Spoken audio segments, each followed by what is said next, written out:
Миг чек.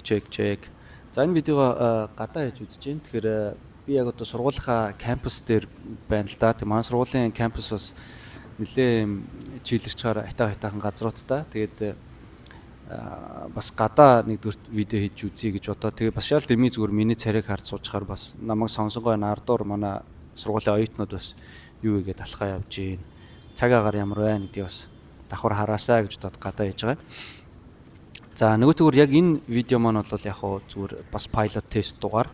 Тэгээд бас энэ нь одоо яг мэргэжлийн маркетингийн чиглэлээр одоо ажиллаад удаж байгаа хүмүүст бол нэг төдийлөн хамаатай дугаар биш баха гэж бодож байна. Илүү төлхөө шинээр яг одоо бараа бүтээгдэхүүнээ компани байгуулад өөрсдөө маркетингийн ажилтнгүй энэ маркетинга өөрсдөө игээд явж байгаа энэ залуучуудад одоо хамаатай зүйл буюу яг маркетинг гэж яг юу юм? CS гэж юу юм? Тэр хоёрыг одоо хооронд нь яаж ялгаж таних юм бэ гэдэг талаар товчхон ярих гэж бодож байна. Тэгэхээр юу гэдэг маркетинг бол нэг тийм яг хэцүү зүйл яг үнэхээр муу юм уу? Тэр маркетинг чинь заавал нэг тийм амар өндөр цалинтай ингээл мэргэжлийн маркетер аваад скул айхтар тийм үнэтэй дизайнерууд ажиллуулаад тэгээд их шаардлагатай юм уу? Манай IT guy баг ингээд постэр хийгээд тэгээд реклам хийгээд 3D анимашн хийгээд ингээ маркетинг хийж чадна шүү дээ. Гэж одоо ихэнх одоо жижиг компаниуд за заримдаа бүр одоо энэ Монголын том компаниуд хүртэл боддог үүн дээр маш их алддаг. Тэгэхээр маркетинг гэдэг нь өөрөө яг юу юм бэ? Маркетинг sales-с яаж ялгарх ёстой юм бэ гэвэл маркетинг өөрөө хамгийн түрүүнд энэ value бүтээж явах ёстой. Customer value бүтээж явах ёстой. Энэ бол зүгээр нэг хямдрал зарлах биш, зүгээр л бараа бүтээгдэхүүн зарах биш. Энэ бол зах зээлээ маш сайн нарийн судлаад за тэгээд хэрэглэгчдийнхаа асуудлыг аягүй сайн ойлгоод тэдний хэрэгцээнд тохирсон үн цэнийг нь бүтээж тэгээд тэрийг ингээд зөв суугаар зөв байдлаар хүргэх юм бүтэн цогц систем гэж ойлгож байна. Тэгэхээр хамгийн ихэнд маркетинг хийхийнхаа өмнө компаниуд яг таны бүтээгдэхүүнийг барааг сонирхох таргет аудиенс юм бэ гэдгээ ойлгох ёстой. Өөрөөр хэлэх юм бол таргет аудиенс буюу зорилттой хэрэглэгч чинь юм бэ? Та энэ бүтээгдэхүүнийг яг хинт зориулж үйлдвэрлэсэн, хинт зориулж оруулж ирсэн. Надад зориулсан юм уу? Эсвэл одоо миний хүүхдүүдэд зориулсан юм уу? Эмээ өвнөрт зориулсан юм уу? Хитрхи ийм одоо broad байж болохгүй гэсэн. 8-аас 80 насны хүн болгон зориулсан ганцхан мэдээлэл хүргэлттэй ганцхан ийм одоо таргет одоо хэрэглэгчд байж болохгүй гэсэн. За тэгээд тэдгээр яг ямар асуудлыг та шийдвэрлэж байгаа юм бэ? Шийдэж чадах юм бэ гэдгийг бас ойлгох хэрэгтэй. Өөрөөр хэлэх юм бол та таны бүтээгдэхүүн чинь тухайн хэрэглэгчдэд ямар нэгэн байдлаар заавалчгүй хэрэгтэй тэрнийг хэрэглэх юм шалтгаан байх хэрэгтэй. Тэгэхээр ямар асуудлыг шийдвэрлэж байгаа. За мөн ямар одоо үн цэнийг бий болгож байгаа. Таны одоо бүтээгдэхүүн хэрэглэгчдэд яг ямар мэдрэмж өгж байгаа. За тэгээд яг тэр хэрэглэгчдэд ямар ашиг өгөөж өгж байгаа юм бэ гэдгээ та нар өөрсдөө ингээд нөгөө нэг анализ хийж үзэх ёстой гэсэн үг. Тэрийг ингэж нөгөө нэг шууд хэрэглэгчдэд хэлэх гэсэн үг ш. Та нар өөрсдөө энийгээ бодож тунгаажээж маркетинга хийж эхэлнэ гэдэг утгаар ярьж байгаа шүү. За тэгээд энийг яаж хүргэх юм бэ гэдгээ тодорхойлох ёстой. Ямар сувгаар яг ямар сурталчилгаа хийх юм. Тэгэд энэ дэр ямар агуулгыг дурдах юм. За нөгөө брэнд гэж яриад байдаг, брендинг гэж яриад байдаг. Тэрийг яаж хийх юм бэ гэдэг юмнуудаа тодорхой бодож боловсруулад за тэгээд зөв одоо хэрэглэгч нартай зөв цагтаа зөв байдлаар мэдээлэлээ хүргэж байгаа. Тэгээд одоо энэ value proposition-ыг бүтээж байгаа. Энэ цогц ойлголтыг ерөнхийд маркетинг гэж хэлж болно гэж зүгээр товчхондоо хэлж болохоор байна. Мэдээж энийг ингээд дотор нь стратегиудээр ингээ хуваах юм бол зөндөө олон деталь юмуд байж байгаа шүү дээ, тий. За энийг бол би цаашдаа яг дугааруудаа тогтмол хийгээд ирэхлээр ярина гэж бодож байна. За тэгвэл sales гэж юу юм бэ? Sales буюу борлуулалт, тий. Борлуулалт бол илүү төлхөө за энэ бараг та яг одоо ав. Энийг одоо худалдаад ав. Энэ одоо ингээд хямдрал зарлцсан байна. За одоо цагаан сарын үеэр жишээ нь үгдэн, тий. Манай бүтээгдэхүүн ердөө 200,000 болчлоо. Тэдэн хувь хямдарчлаа. Та нэг ингээд худалдаад авах юм бол таны энэ асуудлыг шийдвэрлээд таны цэвэрлэгээ амжилттай болно. Одоо аав гэдэг ингээд борлуулалт руу ингээд илүү төлхөө чиглэж байгаа. За мэдээж энэ борлуулалтын цаана ашиг орлого нэмэгдэж байгаа.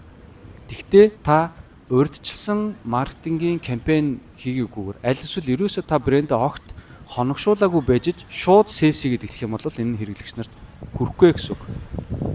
Өөрөөр хэлэх юм бол та суурийг нь бэлдсэн, энэ надад ийм хэрэгтэй, энэ үнэхээр ийм одоо найдвартай, ийм үнцэнтэй брэнд гэдэг тэр ойлголтыг нь маркетингийн кампайнуудаар хэрэгжүүлчихсэн тэрнийхээ араас борлуулалт sales хийгээд явж байгаа хэвээр. За энэ борлуулалтыг хийдэг одоо sales ажилтнууд гэж байгаа тийм. Тэгээ борлуулалтыг хийхдээ одоо юу гэдэг нь B2C хэлбэрээр, за B2B хэлбэрээр, за маркетингийг ч мөн B2C, B2B хэлбэрээр ингээ хийгээ явж байгаа. B2C гэдэг нь болохоор business to customer, B2B гэхээр business to business гэсэн үг ээ. За яг би ингээ бодит жишээ аваад хэлэх юм бол одоо чинь юу гэдэг энэ одоо Apple-ийн одоо лаптоп байж байна тийм. Тэгвэл Apple-ийн ерөнхий яг маркетинг буюу яг энэ брэнд хоногшуулалт нь хэрэглэгчдэд яаж хүрдэг вэ гэвэл энэ илүү төлхөө ийм лайфстайл брэнд гэдгээрээ хүрдэг. Мэдээж одоо энэ лаптоп бол одоо M2 чиптэй одоо Pro загвар одоо юу гэдэг нь те спикерний lag гэж хэлж байгаа. Гэхдээ тэрнээс өмнө энэ бол таны амьдралын одоо нэг хэм маяг, таны амьдралын ерөөсөө салшгүй нэг хэсэг гэдэг тэр мэдрэмжийг, value-г хэрэглэгчдийн донд бүтээж өгснөөрөө одоо тэр маркетингийг сайн хийгээд байна гэсэн үг байхгүй юу? Энэ Apple-ыг авснаар та одоо бүтээлч байна, бусдаас гоё шинэлэг байна, өөр байна гэдэг тэр мэдрэмжийг өгöd нь шүү дээ, тийм. За борлуулалт бол арай жоохон өөр. За одоо юу гэдэг зарим одоо энэ Android эсвэл одоо Windows-ийн одоо үйлдвэрлэлийн системтэй энэ девайсуудыг зарж байгаа брэндүүд бол илүү төлхөө борлуулалтын дээр анхаарсан мессеж хүргэлтүүдийг хүргэж идэг. Жишээ нь одоо энэ юу гэдэг хэдэн гигабайт багтаамжтай манай утсанд хэдэн одоо гигабайт дүрс дуу бичлэг ингээд илүү багтана. Энэ одоо яг одоо 15% хөнгөрчлөө гэдэг ч юм ингээд борлуулалтаараа өрсөлддөг, үнээрээ өрсөлддөг. Тэгэхдээ борлуулалт үнээр өрсөлдөж байгаа энэ одоо sales дээр илүү юм фокус өгсөн зүйл бол яг урт хугацаанд бол амжилттай явна гэж хэлэхэд айгүй хэцүү. Яг гэх юм бол тухайн үед таны бараа тухайн үнээр зарагдаад тэгээд мартагдах магадaltaй. Тэгэхээр энийг урт хугацаанд хоногшуулахын тулд эхлээд маркетингээ хийгээд тэгээ хойноос нь тэрийг дэмжих sales-ийн одоо кампайнууд давхар явж явах хэрэгтэй гэсэн үг байхгүй юу? За тэгэхээр одоо энэ видеог үзсэн яг шинэхэн маркетрууд маань байвал те яг одоо таны хийгээд байгаа маркетингийн кампайнууд чинь яг маркетингийн кампайн хийгээд хэрэглэгчтэй зөв ойлгоод бараа бүтээгдэхүүнээ илүү зөвөр таниулахад чиглээд байна уу? Аль эсвэл ямар ч хамаагүй аргаар хүний анхаарал татаад тэгээд хойноос нь зүгээр бараагаа ингээд тэдэнд өргөшөөгээд зараад байна уу те? Тэрийгээ бас ингээд эргүүлээд тунгаагаад бодоод үзээрэй. За мөн яаж маркетинг хийх юм бэ?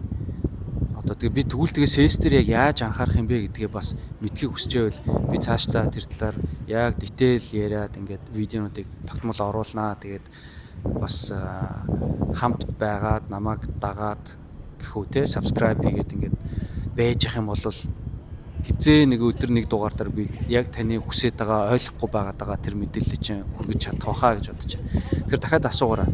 Та яг гоё одоо та бусдаас өөр энийг та хэрэглэснээр та үнэхээр гоё үн цэнийг авнаа гэсэн мэдээлэл өргөлт маркетинг хийж гинөө та энийг зүгээр л бусдаас төрүүлээд тэдэн мянган төгрөгөөр авчгаа гэсэн sales хийгээд байна уу гэдгээ бодоорой.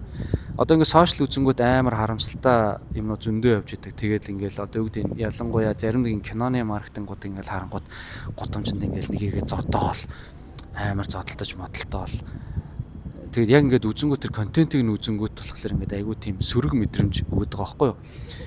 Тэгэнгүүтээ хойноос нь энэ бол ингээд маркетинг байсан юм аа гэд хэлэхлээр тэр бүтэн контентын турш хэрэглэгчдэд та айгүй юм сөрөг мэдээлэл өгсөн, сөргөөр хоногсцсон мөртлөө сүүлийн хэдхэн секундэд за манай киног үзээрэй, эсвэл манай бүтээгдэхүүнийг аваарай гэдэг нэг жижигхэн мэдээлэл хүргэлт хийснээрээ та 95% нь сөрөг мэдээлэл өгөөд 5% нь одоо эрг мэдээлэл өгөөд тэгээд та яг борлуулалтаа нэмэгдүүлээ киногоо хүмүүст үзүүлж чаднаа гэвэл энэ худлаа шүү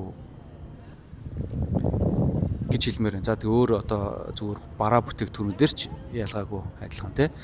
За тэгээд бүгдээрээ хамтдаа зөв маркетинг хийгээд тэгээд гоё customer value-г гоё одоо тэр брэнд үн цэнийг бүтээж сурцгаая. Тэгээд таргет аудиенсаа зөв тодорхойлъё, зөв стратеги баримтлаад зөв маркетинг хийж хамтдаа сурцгаая гэж хэлмээр байна. За ингээд next тест маань дуусч байна. Bye guys.